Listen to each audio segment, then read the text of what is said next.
This part of Chiapas is the heart of a turf war between Mexico's two most powerful cartels. Signs of violence are all around. Buildings scarred by large-caliber bullets and abandoned houses. Roadblocks previously controlled by criminal groups have given way to army checkpoints. The state is fertile ground for sowing terror with impunity. Over the last 2 years, 7,500 people have been displaced. Lorries which cartels use to smuggle drugs, weapons and migrants are systematically checked.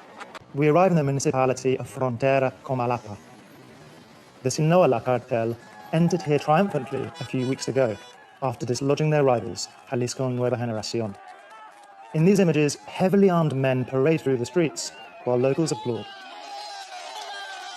This scene takes place just a few kilometers from where the National Guard was stationed. Since the 29th of September, nearly 800 soldiers have been deployed here to restore order.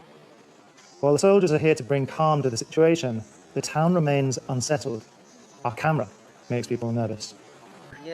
People are afraid. Outsiders don't come here anymore. It's very sad for the people here. 3 hours from this border area lies San Cristobal de las Casas, a colonial city nestled in the mountains. The pearl of the state is popular with tourists, but isn't spared from the growing insecurity. Near the market in the north of the town, armed groups recently faced off with heavy weaponry during the night. There were no casualties this time. The first time there was a shooting was almost a year ago. That's when it started. In the historic city centre, tourists brush off the shooting. We didn't hear anything. I'd heard that the security situation was a bit less stable than it was, but...